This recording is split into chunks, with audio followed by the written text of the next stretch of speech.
¿Qué onda, Chus? ¿Cómo estás? Buenas noches. ¿Qué onda, Jan? Muy buenas noches, contentos en un episodio más, invitar a una gran amiga que admiramos mucho, y obviamente tú la conoces, pero sí presentarla a Verónica Bujanda. Muchísimas gracias, que también es colega, pero de las más chingonas, güey, pero qué gusto, Vero, qué gusto ahí podernos contactar, y tenemos una amistad igual los tres de hace mucho tiempo, pero qué chingón que estés aquí y que te des la oportunidad de platicar con estos dos loquitos, que según yo sí platicamos cosas serias, pero de repente a lo mejor nos desviamos, regresamos y volvemos a agarrar el hilo, pero creo que nos puedes dar un buen equilibrio en este episodio, así es que, Vero, bienvenida, Verito, ¿cómo estás? Gracias, bien contenta, muy contenta de estar con ustedes dos el día de hoy. Gracias por la invitación. Feliz de formar parte ahora como invitada de este gran proyecto que tienen los dos. He escuchado sus episodios, he estado por ahí pendiente de lo que comparten y bueno, feliz de estar aquí. No, qué bueno, Vero, Gracias, bienvenida. Pues sí, Verito. muy honrados con tu presencia. Digo, ¿qué más podemos pedir para este Día del Niño que ya está cerca? Que a una gran especialista, que la realidad es, bueno, pues tanto Chus como yo nos quitamos el sombrero contigo en todo lo que es el tema de salud mental infantil, que es precisamente el tema que vamos a estar abordando en este episodio, ¿no? La importancia que tiene, cómo pues bueno, viene de ser un tabú. Yo creo que los tres lo hemos ido encontrando, los tres lo hemos ido en ocasiones soportando y en otras combatiendo ese, pues esas frases célebres, ¿no? De esos pensamientos de antaño, ¿no? En donde no, pues es que no entiende nada, pues es que algunos papás que alguna vez me topé, ¿no? Que salió menso, hazme el favor, digo, o sea, agresivo, estigmatización, discriminación, etcétera. Entonces, qué importante para nosotros y bueno, súper honrados de poder contar con tu presencia, que podamos platicar de este tema que nos apasiona a todos, como es la salud mental infantil. Sí, Sí, sí, la sí. verdad es que los escuchaba en ese episodio que grabaron acerca justamente de los Ah, mitos, ¿no? sí. Alrededor de la salud mental. Y si existen mitos en la salud mental del adulto, bueno, en la salud mental de la infancia y la adolescencia es una cosa, híjole, inimaginable. Todavía el desconocimiento que se tiene del tema, ¿no? Sí, fíjate que casi como tú dices, Vero, de ese episodio, empezamos Giancarlo y yo obviamente analizando una que otra película, también parte de salud mental, de cómo se mueven familias, pero siempre hemos llegado como que al mismo punto, Jan y yo, ¿no? La importancia de poder mencionarlo, de poder cada vez que se vuelva menos tabú, la importancia de la familia, y no es como una bandera que ahorita pudiera estar de moda, ¿no? O sea, realmente la importancia de la convivencia, de los problemas que pueden estar alrededor de cada uno de nosotros, de la codependencia, de muchos temas que hemos abordado, y obviamente es muy difícil con nosotros como adultos. Y tú tocas un tema, ¿no? Con los niños, pues ni se diga, desde que si está chiflado, de que no le hagas caso, de no llores por esto, desde te voy a dar para que llores por algo si lo queremos ver un poco tanto más agresivo, de un sinfín de cosas que sin curarnos en salud, o hablo por mí, sin curarme en salud, muchas veces lo escuché desde niño con tíos, con abuelos, con primos, con tíos, pero qué importancia y difícil que es en donde tú nos ayudas muchas veces a romper este pequeño gran eslabón para poder generar otro tipo de concientización, ¿no?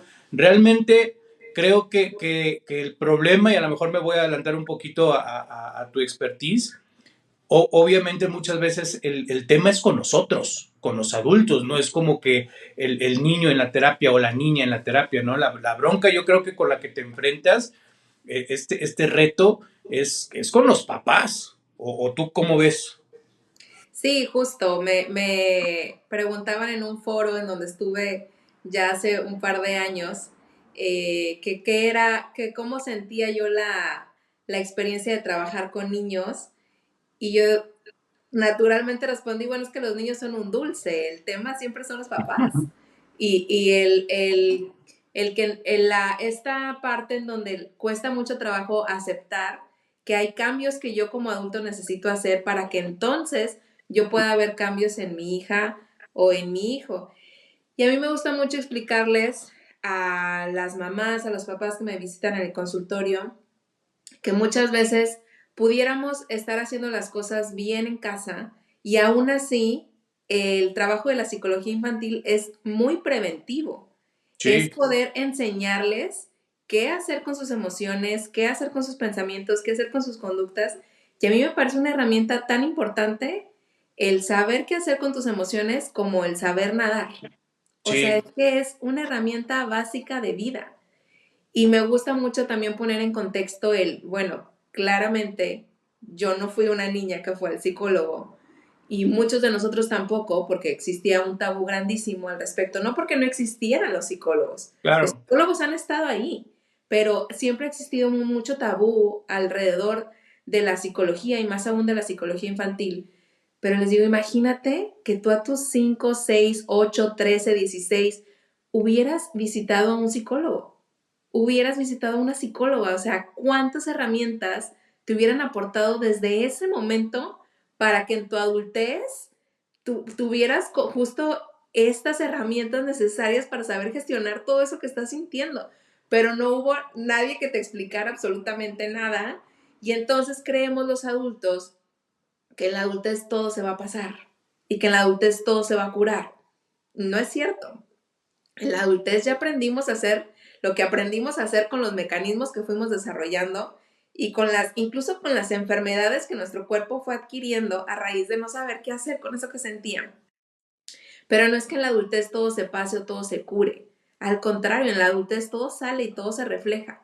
Todo lo que no trabajamos en la infancia, todo lo que no aprendimos en la adolescencia respecto al tema emocional, entonces qué importante es que desde niñas, niños, adolescentes, tengamos a alguien que nos enseñe y que nos diga en dónde puedo yo colocar esta tristeza, qué puedo hacer yo con esta ansiedad, en dónde puedo yo hablar abiertamente de lo que estoy sintiendo sin sentir un juicio.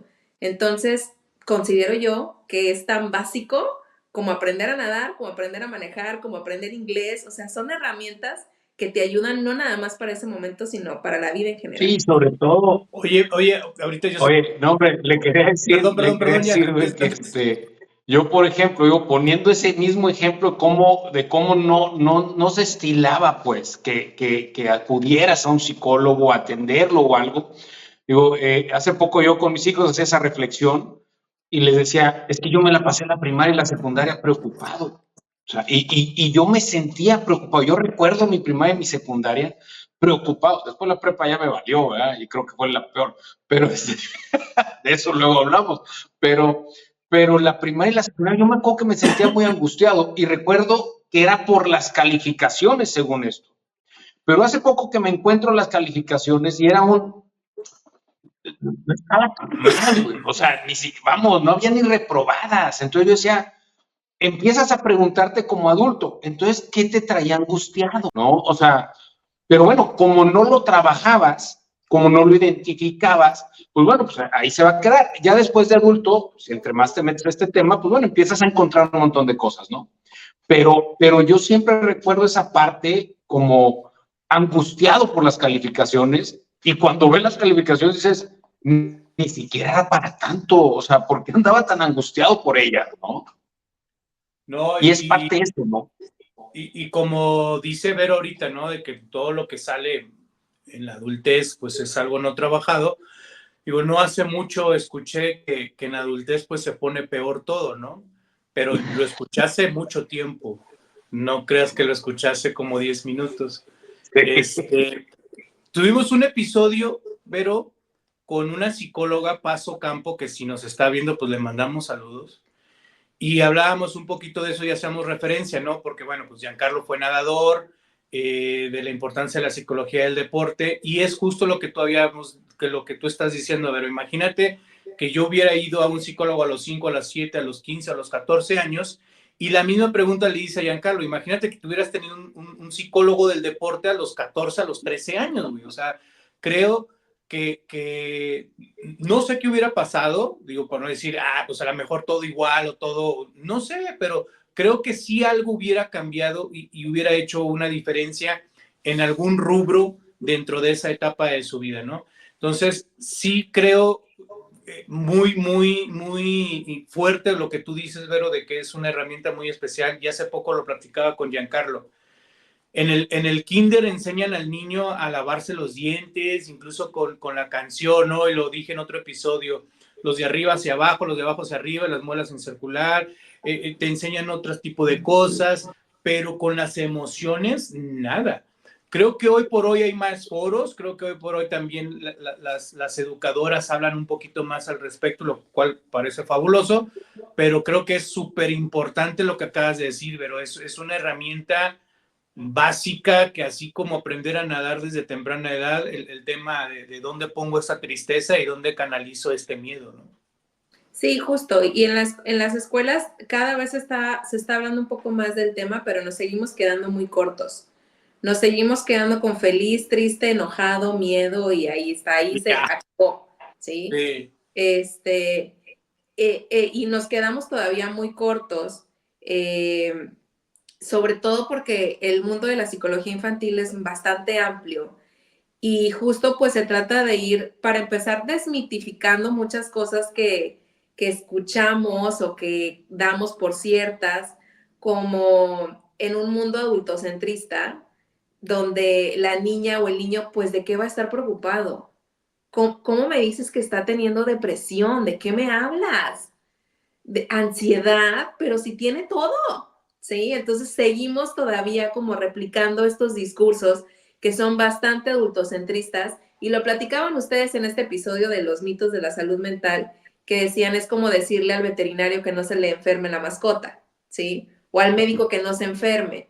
Pues a los niños también les pasan cosas. Los niños también son personas, ¿sí? Los niños también piensan y sienten y no saben qué hacer con esa emoción, como nos pasa a ti y a mí en la edad que tengamos. Sí. ¿Sí? O sea, esto no es de entre más crezcas, más sabes, no, o sea, entre más crezcas, más preguntas tienes. Entonces, a los niños, a las niñas, a los adolescentes también les pasan cosas y es importante que nosotros nos bajemos un poquito del adultocentrismo y podamos entonces mirarlos a ellos con ojos de niña, con ojos de niño, con ojos de adolescente, porque si a ti te pasaron cosas en tu infancia y en tu adolescencia que no supiste en dónde acomodar o a quién platicarle, pues a ellos también les están pasando justo ahorita. Entonces, poder darles voz y poder sentarte y escucharlos y enseñarles, para mí es maravilloso.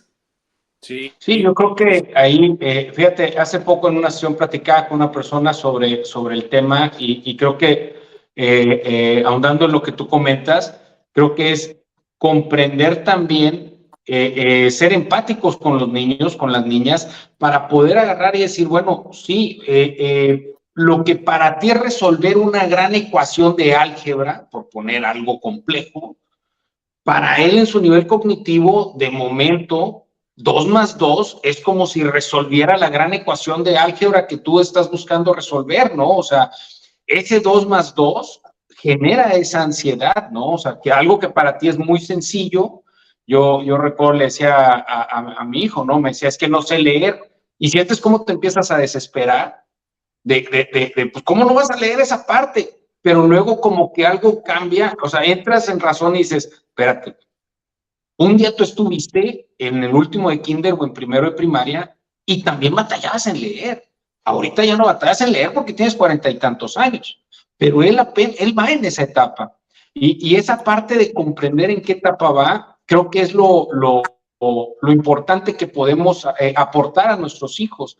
Y sobre todo, a mí me gustaría mucho que nos puedas platicar en el tema de la primera infancia, porque yo creo que lo que más podemos aportar los papás y las mamás, sin entrar en ese, mi hijo está mal y no quiero llevarlo a que lo ayuden, o sea, esa parte, esa negación, ¿no? De, no, está bien, él está bien, no necesita ninguna ayuda.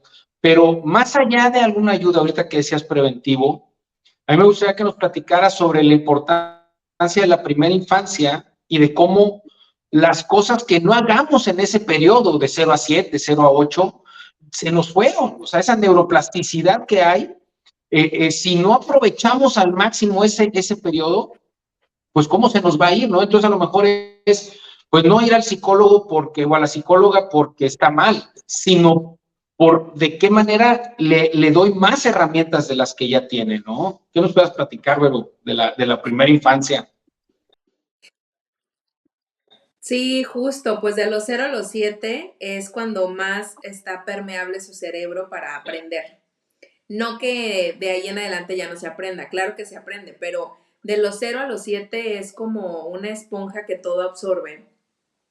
Y justamente cada vez más, y esto yo creo que es un poco a raíz de lo que sucedió en el 2020 con la pandemia y con el confinamiento y el tema de salud mental se aterrizó mucho sobre los hogares, pero últimamente más, afortunadamente me encuentro con mamás, con papás que llegan al consultorio y me dicen, no estoy observando ninguna bandera roja, no estoy observando algo que me preocupe, pero sí considero importante que mi hija o mi hijo sepan que ir a terapia está bien y quiero que venga, quiero que lo atiendas, quiero que le enseñes cosas. Entonces, eso a mí se me hace maravilloso porque justamente eso habla de un trabajo preventivo, no tiene que estar pasando algo. Claro que si está pasando algo, pues con mucha más razón, pero si tú no estás observando nada que te alarme, que sepas que como quiera las sesiones dentro de consulta son muy provechosas, porque entonces hablamos a profundidad de emociones, de pensamientos, de conductas y todo lo hacemos pues a través obviamente del juego, a través de ejercicios que son bastante dinámicos, que a las niñas y a los niños les ayudan a entenderse más y a conocerse y lo valioso que es el autoconocimiento, no para que se conviertan en mini adultos, sino para que sepan qué es lo que pasa con ellos. Y que esta herramienta, insisto, es como enseñarles a nadar. O sea, el día de mañana ya no van a ocupar los flotis, el día de mañana ya no van a ocupar esa visita semanal con la psicóloga, ya van a saber qué hacer y volverán por otros motivos de consulta y volverán en otras etapas del desarrollo. Pero en esa etapa que es tan importante de los 0 a los 7, que son de verdad unas esponjas, el poderlos dotar de estas herramientas es increíble porque vas justamente sembrando la semilla que vas a cosechar más adelante. Y fíjate, Vero, ahorita que están mencionando de la primera infancia, hay algo que pasa en la primera infancia y ahorita tú nos puedes hablar un poquito más al respecto. No hay que olvidar que dentro de los primeros 7 años no existe un pensamiento abstracto, es un pensamiento meramente concreto. Y ahí es donde puede aparecer también la tolerancia a la frustración del mismo adulto que no entiende esta abstracción propia del propio niño, de la propia niña. Entonces, desde ahí hay una posible psicoeducación súper necesaria con los papás, con las mamás, que creo que es en donde el punto que tú estás mencionando, que se le saca mucho provecho a una sesión no nada más con el niño o con la niña, sino con los propios papás. Cuando yo no veo nada, que lo menciona súper bien, una vez yo lo platiqué con Paco, obviamente tanto Pepe como Giancarlo lo conocen, un oftalmólogo y amigo. Yo una vez le pregunté, oye Paco, de repente yo veo a niños como de 1 año o 2 años, güey, con lentes. ¿Cómo es posible que el niño a esa edad diga, ay papá, mamá, no veo bien? Y me dijo algo que se me quedó hasta la fecha. Me dijo, cuando tú veas un niño de 1 año o 2 años aproximadamente con lentes, lo que quiere decir es que tiene unos papás responsables, que lo llevaron con un oftalmólogo para ver si con su visión andaba todo bien. Y si no andaba todo bien, por eso está usando lentes y es algo que se corrige. Y a los 5, 6, 7 años ya no va a utilizar lentes porque ya los usó previamente y hubo una prevención y hubo una corrección a tiempo, ¿no? Entonces es justamente eso. ¿Por qué nosotros no de repente entrar en este proceso como canasta básica, que muchas veces le digo, ir a terapia? No necesariamente porque tengo que tener algo súper desgarrador, es meramente preventivo y más con los niños, precisamente porque no hay una parte de que pueda abstraer algo, ¿no? Todo es concreto, todo es literal y su mundo de fantasía propiamente, que lo cual es maravilloso, pues también se puede generar ciertas situaciones e historias que no existen y es donde nosotros entramos para poderlas aclarar y puedan estar en un estado sin tanta ansiedad que a lo mejor no debía de haber pasado por eso. Claro, justamente yo se los pongo con el ejemplo de Santa Claus y el hada de los dientes y ¿en qué edades? Pues de los 0 a los 7. En esas edades te creen todo lo creen porque su pensamiento es así, es concreto. Claro, dentro de su mundo de fantasía, ¿sí? Pero ¿Me entonces, estás, me estás diciendo que no? como todo te lo creen, justamente pues considero que es una de las etapas más importantes para poder empezarles a hablar de esto, porque si no entramos también en los discursos de no llores, no tengas miedo, no te frustres, no pasa nada, mi amor, no, sí están pasando cosas y el niño tiene que saber que están pasando cosas y que es normal sentir y que está bien sentir, ¿sí? Entonces sí, es sumamente importante poderlo hablar y platicar desde que son niñas, niños. Y justamente el trabajo preventivo también tiene mucho que ver con los temas de los cambios. Así como me he topado afortunadamente con familias que me dicen, no observo nada, pero quiero que vengan. También familias que llegan y me dicen, estamos por tener un segundo hijo, estamos por cambiarnos de casa, nos vamos a mudar de ciudad, necesitamos que nos orientes, que nos ayudes, cómo podemos trabajar esto con el niño que ya tenemos en casa. Entonces justamente habla de eso, de padres que son responsables, no nada más en cuestión de salud física, sino también en cuestión de salud mental. Oye, Vero, ahorita que platicabas, algo que yo he estado viendo mucho en los temas familiares, ¿no? Ahorita que mencionabas, voy a tener a mi segundo hijo, ¿no? Y van contigo y todo. Esas costumbres que teníamos los papás antes, primero de tener su consentido, ¿no? A lo mejor que nos puedas platicar los estragos que ocasionamos cuando tenemos el famoso consentido chinchero y sobre todo en las mediaciones, yo encontraba siempre, incluso en un caso muy severo, o sea, un tema de autoestima, porque era un segundo hijo y él me dice, es que yo siempre me he considerado como que el que recibe todas las obras de mi hermano. ¿No? O sea, porque recibía todas las bachitas de ropa, ya no le queda a tu hermano, ahora úsalo tú. O sea, todo ese tipo de cosas que para como papás, como mamás, es algo muy normal en el tema de ahorrar dinero. Ahorita que platicábamos que nada más un pantalón de mezclilla alcancé en un viaje de compras, este, pero, pero la importancia de cómo tratar ese tema de los hermanos y si tú has encontrado algo, porque yo he estado viendo y leyendo algunos artículos sobre la influencia que tiene el orden de los hermanos en la vida cotidiana, ¿no? O sea, el mayor, cómo es más el deber ser, el de en medio, el último, o sea, el bebé de la casa, ¿no? Si tú has encontrado algo que influya en ese tema del orden de los hermanos y cómo también atenderlo, ¿no? Cómo evitarlo sobre todo. Sí, definitivamente. Y es bastante sencillo de entender cuando pensamos, por ejemplo, que quienes tienen hermanos o quienes tenemos hermanos, si bien fuimos criados por los mismos mamá y papá, en realidad no fueron los mismos, ¿sí? Porque cuando tú naciste, no era el mismo contexto que cuando nació tu hermano o que cuando nació el mayor o cuando nació el menor. Muchas veces ni siquiera vivían en el mismo domicilio, tenían el mismo trabajo, los mismos ingresos, o sea, parecieran los mismos, pero no son los mismos, ¿sí? Tienen otras experiencias. Tienen otras experiencias, exactamente. Entonces, claro que no es lo mismo ser unos papás primerizos que cuando llega el segundo o cuando llega el tercero o el cuarto incluso. O sea, ya te agarran en otro chip, en otro mood completamente, ¿sí? Entonces, claro que esto también va permeando un poco en las personalidades de las niñas, de los niños, y hay muchas cosas que se pueden hacer dependiendo cuál sea el caso en particular, pero sí, muchas veces, pues los papás queremos darles lo mejor a todos y queremos como quitar este mito de que el favorito no existe, cuando todos sabemos que sí existe un favorito y Claro. no es algo que se elija, es algo que naturalmente sucede, ¿sí?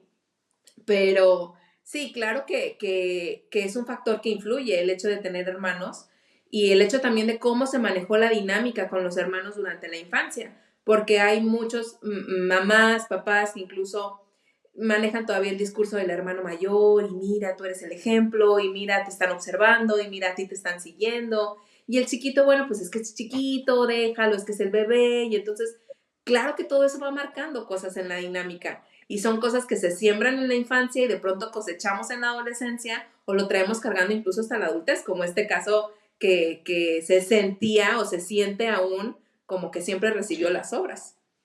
Sí, claro, al final del día es una relación interpersonal entre padre, hijo, padre, entre hermanos, ¿no? Y eso del favorito, creo que obviamente tiene una carga emocional bien ruda, pero, pero sí hay alguien en donde a lo mejor puedes tener un poquito de diferencia en la comunicación. Muchas veces yo lo digo también en la terapia, ¿no? No es de que tú ames más a alguien, si es a un hijo, al del mayor, al del medio o al más pequeño. No, no se trata del amor que tú tienes, porque desde el chip de mamá o desde el chip de papá, decir yo los amo igual a todos, me queda claro, y sí, te la compro, sí es cierto, pero a lo mejor la comunicación y cómo te relacionas, porque el simple hecho es una relación interpersonal al final del día, tiene que cambiar. Y ahí a lo mejor es en donde pudiera llegar a caber el tema del favorito, ¿no? Pero sí, es algo tremendo. Digo, ahorita yo lo digo abiertamente porque Vero es alguien que conoce también mi familia, afortunadamente. Llega un momento en donde el propio niño o la propia niña pide regresar. Y yo lo viví. O sea, yo lo viví obviamente sin decir nombres ni decir nada, pero yo escuchaba a esa niña decir, yo ya necesito ir con Vero o quiero ir con Vero o quiero ir a platicar con Vero con la frase que tú quieras. Entonces llega un momento en donde tiene esa fortaleza y va cambiando ese chip, va dejando de ser algo tabú para poder llegar más a tener este conocimiento propio del niño que se está descubriendo en cuestión de las emociones y canalizarlo de una manera más saludable. Yo creo que Sí, justo mi objetivo es ese, ¿no? Que encuentren el lugar seguro. seguro. Exacto. Sí, porque en realidad creo que a fin de cuentas es eso, ¿no? O sea, es enseñarles desde una muy temprana edad a poder gestionar y a poder manejar. Y es algo tan sencillo como cuando repruebas matemáticas y te llevan a clases de regularización, ¿no? O te llevan con la maestra que da clases en la tarde y te dice, oye, pues tenemos que reforzar matemáticas. ¿No? Y para mí sería de ahí la importancia, ¿no? Es, oye, necesitamos reforzar, ¿no? La salud emocional, necesitamos reforzar ese autoconocimiento de uno mismo, ¿no? O sea, creo yo que debería normalizarse a ese grado, ¿no? Que si la escuela no me lo da, Claro. pues te tengo que llevar a clases extras, ¿no? Que sí te regularicen, ¿no? Claro, justamente un ejemplo un poco similar les pongo yo cuando vienen conmigo los papás a la primera sesión de entrevista y después toca que yo conozca a la niña o al niño y me dicen, pero ¿cómo le voy a decir que viene contigo? ¿Qué Sí. le digo? ¿Qué le explico? Y entonces les digo yo, bueno, es muy sencillo. Cuando a ti te duele el estómago, cuando a ti te duele la cabeza, cuando a ti te duele la muela, pues visitas al doctor, al dentista, ¿no? O sea, vas al médico y el médico te ve, te revisa y te dice, mira, esta pastilla, este jarabe, descanso, buen sueño, y con eso vas a mejorar. Es exactamente lo mismo con las emociones. Cuando tú te sientes muy abrumado, muy estresado, muy triste, tienes miedo, no sabes en dónde depositar tu frustración, tu ira, no sabes qué hacer con esos pensamientos, pues está la psicóloga, ¿sí? La psicóloga te va a escuchar, te va a decir, mira, esto es lo que puedes hacer, te doy esta sugerencia, o vamos a hacer este ejercicio aquí en consulta, y entonces es exactamente lo mismo que cuando nos duele algo del cuerpo, pero cuando nos duele algo de las emociones, algo del alma o algo de lo que traemos en nuestra mente, entonces para eso existen los psicólogos. Y justamente les digo, hay que decirles la verdad. Yo no soy Sí. una maestra, yo no soy una doctora, yo soy una psicóloga. y poder utilizar la palabra como tal, justamente para ir rompiendo con esos tabúes o esos mitos de qué van a decir que lo estoy llevando con la psicóloga, que eres una mamá y un papá responsable. Eso es lo que van a Claro. decir. Totalmente. Sí, súper la importancia de la honestidad, ¿no? De poder decir a dónde va y poder decir con quién está y qué es lo que va a decir. Muchas veces en la adolescencia quieren en algunas ocasiones disfrazarlo, ¿no? Por ejemplo, te digo algo que yo he visto aquí en la institución en donde trabajo. No, vamos a decir que es parte de un coaching del adolescente. Le dije, no, le dije, yo respeto a los coaches, pero no soy un coach y no viene a eso. Entonces, sí yo les pediría de una manera como que muy atenta que siempre el chico o la chica sepa qué es lo que va a hacer y a dónde viene, sobre todo con los adolescentes, ¿no? Con los niños yo creo que es una manera mucho más fácil de explicarla, justo como lo dice Vero, pero con los adolescentes, pues sí decir que es a dónde va, para tener también esa apertura en el primer Y momento. sobre todo, ahí mi duda sería, por ejemplo, hacia los papás, ¿cómo, qué pudiéramos decirles al papá que empieza a ver algunos signos, más allá de llevarlo a terapia, ¿no? Más allá de acercarlo a un centro de salud mental?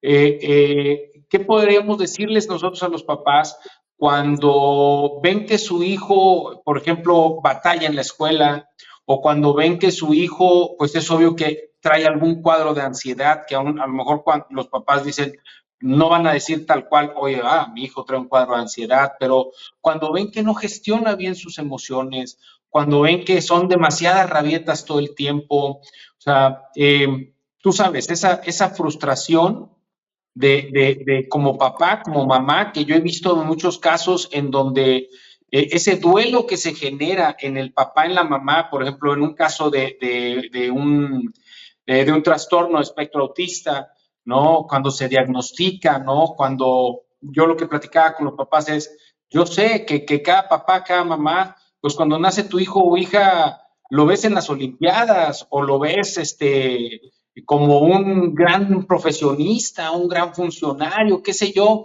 y el hecho de que de pronto le digan a papá o mamá o se detecte alguna situación en donde, caray, pues no vamos totalmente afilados. ¿Cómo manejar ese duelo de los papás? ¿Qué les pudiéramos platicar? ¿Qué les pudiéramos decir a papá y a mamá en ese aspecto, ¿no? O sea, en cuando ves que, pues, chin, pues mi hijo no va tan rápido como yo creí que iba a ir, ¿no? ¿Qué pudiéramos hacer? ¿Qué pudiéramos hacer los papás y las mamás que detectamos eso, ¿no? Yo creo que lo primero es hablar de que el miedo es algo completamente normal y natural. Claro. Muchas veces justamente le sacamos la vuelta a la visita al psicólogo infantil porque, híjole, es que me va a decir que el problema soy yo. Me va a decir que yo estoy haciendo algo mal y entonces mejor lo postergo, mejor no voy. Y es lo mismo, o sea, es lo mismo cuando nosotros, justo lo platicaban ustedes también. De pronto siento algo y digo, ay, como que necesito ir al médico, pero qué miedo que me diga que es algo más fuerte. Y entonces, el miedo es completamente normal y natural, ¿sí? Y a mí me gustaría que supieran que el consultorio psicológico es un espacio libre de juicios. Aquí no hay culpables, aquí no hay señalamientos, no hay dedos que te apunten. Al contrario, aquí lo que queremos buscar son soluciones. Ya lo que pasó antes ya pasó. Si Sí, tú vienes y tú me dices, híjole, es que mi hijo tiene 10 años y yo observo esto desde que tenía 6, ahorita lo atendemos. Ahorita hay cosas que se pueden hacer, ¿sí? Y el hecho de postergarlo, pues no va a hacer que mejore. Entonces, justamente el conocer los diagnósticos, mientras más temprano los conozcamos, nos da mucha más posibilidad de poder actuar y de poder brindarte a ti como mamá y como papá las herramientas que se necesitan, porque recordemos que la información es poder. Cuando tú tienes información en tus manos, tú dices, ay, ya le puedo poner nombre a esta conducta, ya sí. le puedo poner nombre a esto que yo llevo rato observando y que eran muchas dudas en mi cabeza, tenía yo tantas preguntas y ahora tengo las respuestas.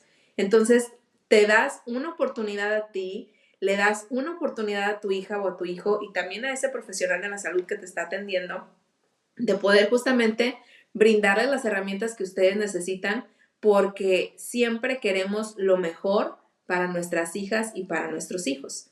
Entonces, eso que es lo mejor para ellas y ellas es justamente que ellos también merecen este conocimiento y esta información acerca de si padecen o no de algún diagnóstico, si tienen o no algún trastorno.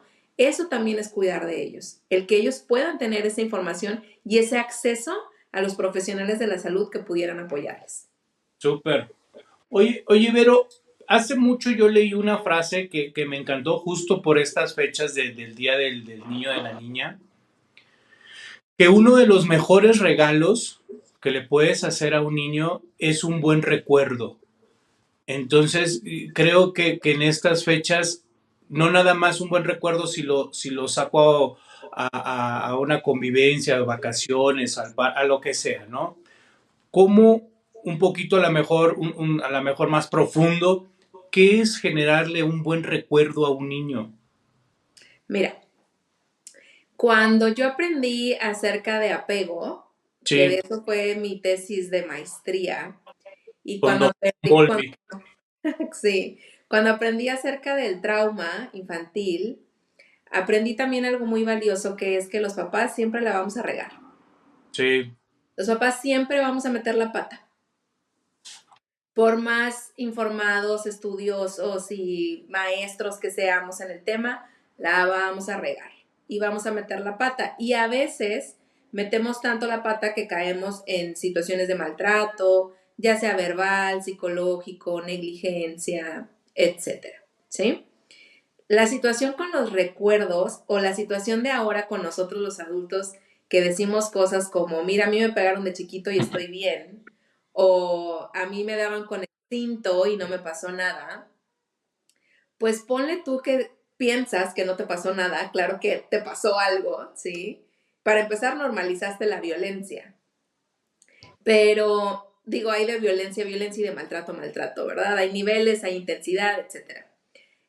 Imaginemos que tú estás bien o te sientes bien porque fueron más los recuerdos positivos y los recuerdos de emociones agradables que tienes que los recuerdos de esos momentos tal vez incómodos, desagradables, frustrantes o incluso de maltrato, ¿sí?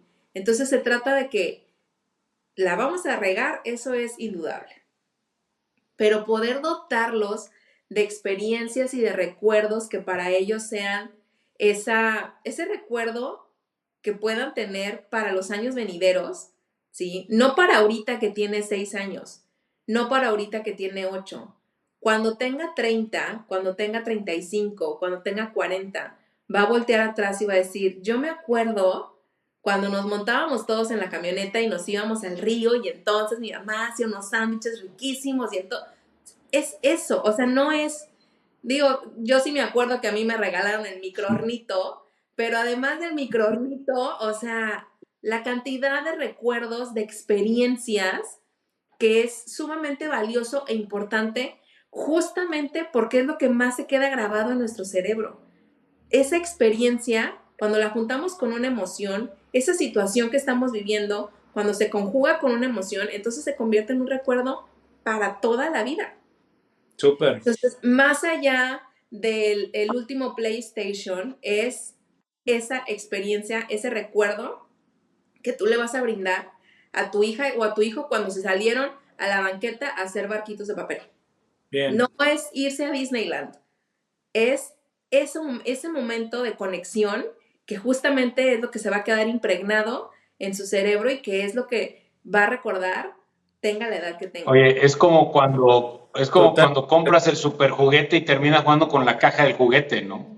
O sea, y creo yo que ahí es donde en ocasiones yo platico con mucha gente grande y mi hijo no quiere venir a la casa y es que mi hijo no le gusta visitarme o algo yo a veces hacia adentro yo lo que digo es, pues es que a lo mejor pues, no trae muy gratos recuerdos de esa casa, viejo, ¿a qué regresa, no? O sea, nada más acordarse Claro. en donde le pegaban o en donde se la pasaba mal, ¿no? Yo creo que de ahí es donde viene la importancia de esa confianza que sea, sobre todo ya cuando tienes a tu hijo adulto. Y en ese tema del crecimiento, yo creo que papás y mamás le tienen miedo a la famosa adolescencia, ¿no? Todos no me encantaba, ¿no? Pero era muy clásico, ¿no? El cuando llega con el adolescente ahí todo enojado, ¿no? Todo cerrado y la mamá volteando y dice, me salió mal, ¿no? Y yo así como que, no, no le salió malo, ¿verdad? Pues justamente pues está cosechando, quién sabe qué le habrá hecho de niño, ¿no? Entonces, para los papás, para las mamás que tienen ese miedo a la adolescencia, ¿qué tips les pudiéramos dar? Aparte de ese recuerdo, o sea, aparte de esos grandes recuerdos, digo, aprovechando ahí, algo que yo estoy haciendo, y una me dice si sí o no, para dejarlo de hacer, es, es yo lo que trato de hacer es confiar en ellos, ¿no? O sea, es decirles, yo confío en ti. Así me estés diciendo una mentira, yo te creo. Si tú me dices que la maestra está equivocada, yo voy a ir a hablar con la maestra, ¿no? Y pues la maestra se va a reír de mí porque va a decir, a este lo tiene engañado el hijo, pero yo tengo que creerte a ti.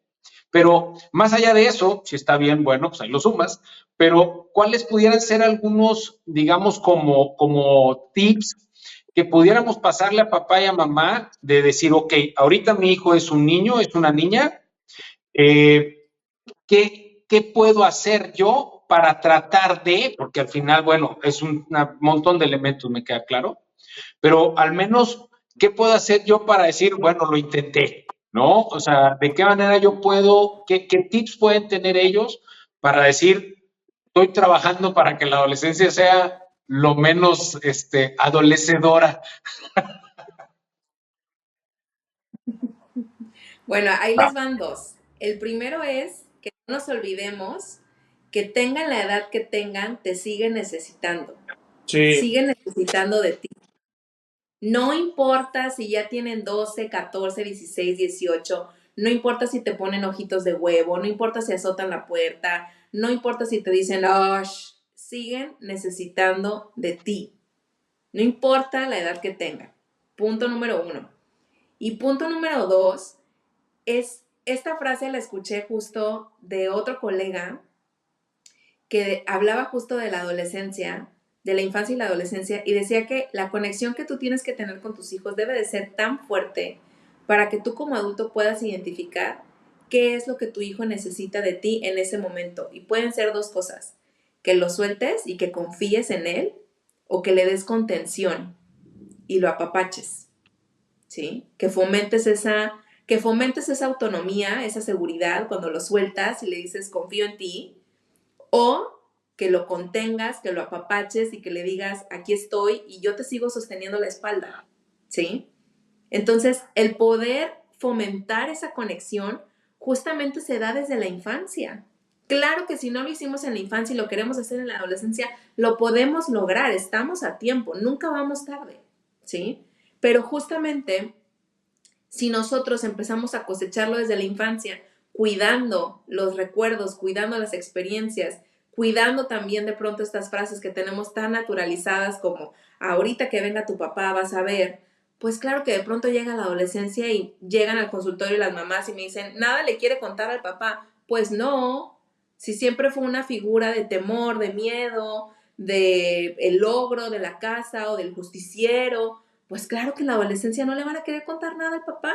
Entonces, cuidar todo lo que nosotros sembramos en la infancia, porque justamente eso vamos a cosechar en la adolescencia. Cuidar esa conexión, cuidar esos recuerdos, cuidarnos nosotros también, porque eso también es importante. Y entender que la adolescencia es una etapa más. Es como cuando nos hablan de los famosos terribles dos y lo sobrevivimos, ¿sí? Y estamos bien. También vamos a sobrevivir a la adolescencia, ¿sí? Es una etapa más en donde siguen necesitando de ti. Oye, Vero, ahorita mencionaste algo padrísimo que a mí me gustó mucho de la contención. Y en algún momento, no recuerdo si lo platiqué con Giancarlo en un episodio o lo platicamos nada más así de compas que platicábamos, ¿no? y justamente es eso de la comunicación y de no generar esto ya muy, muy clásico de que deja que venga tu papá para poderle decir. Entonces platicábamos en donde si tenemos un hijo adolescente o joven que pasa algo, no voy a decir algo catastrófico, si chocó a las 2 de la mañana o a las 3 de la mañana, yo quisiera que a la primera persona que se le venga a la mente marcarle sea su mamá Sí. o sea a mí, independientemente del regaño, consecuencia, lo que tú quieras, ¿no? Pero, pero que sí que la primera persona que se le venga a la mente poder llamar sea alguien cercano de la familia o un núcleo familiar muy, muy cercano. Y creo que se logra justamente con lo que tú nos estás explicando. Porque si no, se me van a ocurrir 20,000 cosas más propias por el evento que estoy pasando y a lo mejor voy a empeorar más las cosas. Pero es a raíz de lo que vengo arrastrando desde niño, ¿no? Entonces creo que lo que mencionas, dar esa contención y que siempre no, no, no sobreprotegerlo para que no crucemos esa línea y no se malinterprete, pero sí tener esta confianza, este espacio de confianza, decir que si está pasando algo, pues que recurra a las personas que están ahí, ¿no? Sí, justo. Y no se trata tampoco de, ahorita que les platicaba acerca de 2 tips para llegar sanos y salvos a la adolescencia, me gustaría compartir un tercero que tiene que ver con esto, Chus, que nos estás diciendo, que es justamente que ellos necesitan a una mamá y a un papá, no necesitan a un amigo. Amigos tienen, muchos. Claro. Y la fórmula de una buena figura de autoridad, de una buena mamá o un buen papá, y lo estoy entrecomillando porque el término es muy ambiguo y muy amplio y para cada quien puede significar cosas distintas, pero estas características que no deben de faltar en una figura de autoridad son el apapacho y las reglas y los límites. Sí. Claro. Pero tienen que venir en igual medida. En igual medida la regla y el límite y en igual medida el apapacho, ¿sí? Porque si solo doy apapacho, entonces me convierto en una autoridad permisiva. Y si solo doy reglas y límites, me convierto en una autoridad autoritaria. Entonces tenemos que jugar con estas mezclas y con este equilibrio que nos dan justamente eso que estamos buscando, que es que si el día de mañana meten la pata, yo lo que quiero es que me busquen. Sí. Yo lo que quiero es que me llamen, no quiero que me saquen la vuelta, no quiero que piensen, híjole, esto cómo se lo oculto a mi mamá, o cómo puedo hacer para que mi papá no se entere. No, quiero saber, quiero que vengan a mí, no importa lo que haya sido, no importa si fue un choque a las 3 de la mañana, quiero que sepan que este es un lugar seguro en donde van a encontrar el apapacho y la regla y el límite. Súper. Súper. Oye, Vero, no sé si antes de que comente algo, Jan, platícanos de la Casa de Madera, Sí. porque creo que ya lo vamos a estar despidiendo. Creo que tienes 24,373 sucursales de la Casa de Madera. No, cuéntanos, ¿cómo está esa onda para poder dejar y obviamente que sepan, ¿no? Nuestros papás, nuestras mamás, que tanto nos faltan y ir rompiendo también eso poco a poco, que afortunadamente se va acabando este tabú de la salud mental en los niños y en las niñas. Sí, afortunadamente tenemos mucho trabajo. La Casa de Madera es un centro de atención psicológica infantil para niñas, niños, adolescentes en Ciudad Victoria, Tamaulipas. Ahí los recibimos desde los 3 años hasta los 18. Así nos encuentran en redes como La Casa de Madera, Atención Psicológica Infantil, en Facebook, en Instagram. Somos 8 terapeutas las que conformamos el equipo, dispuestas a recibirles, a apoyarles y felices si nos visitan y si se permiten darse este momento y este espacio para que tanto ustedes como sus hijos sepan en dónde colocar esas emociones y qué hacer con esos pensamientos y conductas. Oye, ¿dónde está, Vero? ¿Dónde está ahí en Victoria? Estamos sobre la calle 8, en el Boulevard Tamaulipas, a la altura de Olivia Ramírez, justo enfrente de los helados Sultana, ahí nos encuentran. Ahí Ya le hicimos publicidad a los hermanos. Dejan a sus hijos y se van y se echan una nieve, ¿verdad? El servicio completo. Un pan para el gusto. Un pan para el gusto Exacto. Bien. No, qué padre. La verdad sí es súper recomendable. Pues bueno, es Para mí es un honor aquí compartir esta transmisión, tanto con Chus como con Verónica. Pues bueno, hemos sido parte también de un gran equipo y justo ahorita que escuchaba a Vero, que veía a Chus, recordaba esa oficina y yo decía, caray, qué monstruo era esa oficina en el buen sentido. Realmente me hicieron recordar momentos muy, muy gratos y sobre todo creo yo que de mucho servicio, de un gran servicio que se estuvo dando ahí en ese edificio en ese tiempo. Y yo me quedo mucho con lo que decía Ver ahorita casi al final, en donde la infancia es sembrar y la adolescencia entonces es cosechar, ¿no? O sea, esto está súper genial, bro, porque es precisamente eso, sobre todo yo creo que para papá y para mamá es ser conscientes de la etapa que estás viviendo. Yo manejo, por ejemplo, con el tema familiar siempre el tema de las famosas etapas, ya me sueñan, con en qué etapa de tu vida estás, ¿no? Pero, pero esa etapa de sembrar yo creo que es lo que les puede quedar, pero súper útil a papá y a mamá, ¿no? Buenísimo. Vero, ¿qué te puedo decir también? Sabes que eres alguien que admiro mucho, que te tengo mucho cariño a ti y a tu familia. Y qué padrísimo que pudiste estar ahorita ahí aquí cotorreando con estos dos loquitos. Gracias. Gracias a ustedes, igual yo feliz de estar, feliz de recordar también aquella época dorada. Un placer y un honor que además de ser mis jefes, de pronto nos convertimos en amigos. Para mí eso es algo valiosísimo. Y bueno, feliz de estar por acá. Espero que esta sea la primera, pero no la Y última. vas a ver que sí, Vas a ver que sí, nos va a vamos ver, a vas ver a... pronto. Pues bien, pues nuestras redes, Chus, Pues las mías, las redes, porque luego la mía es la más fácil, Giancarlo Boneta, así como puedas, ahí sale. A ver qué sale. No, ya sabes, Giancarlo Boneta. igual, Igual invitarlos a que nos sigan en este gran proyecto con mucho corazón que se llama Valores 7. Por ahí vamos a tener ya pronto nuestro masterclass, La Revolución de las Familias Online. Síguenos para que vayas teniendo más online. noticias. Y ya sabes, el proyecto ese que estamos construyendo para ti con mucho cariño de 10,000 pies, ¿no? Aprender a vivir en 10,000 pies. Así es 10,000. que, Giancarlo Boneta, Valores 7, y Chus Saucedo, Chus.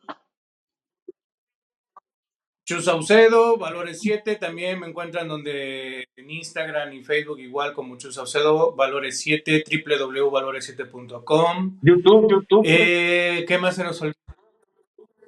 YouTube creo que Valores es 7 también, Valores sí. 7, no sé si es con letra o con número, pero ahorita que nos diga Don Pepe. Y ya, estén al pendiente porque también va a haber otro tipo de invitados, también que nos sugieran, como bien lo había dicho Giancarlo. Si tienes un amigo, un conocido, alguien profesional que tú quisieras que lo invitáramos aquí también para poder cotorrear y decir y que platique su experiencia, pues qué chingón. Y obviamente se hace, mientras más invitados y mientras más platiquemos con todos, creo que pues es Se nutre. más saludable y favorable para todos. Así es que, Vero, muchísimas gracias nuevamente. Pórtense bien y nos vemos en Un la abrazote a la siguiente. distancia, Vero. Chao, chao. Gracias igual. Bye bye. Bye bye.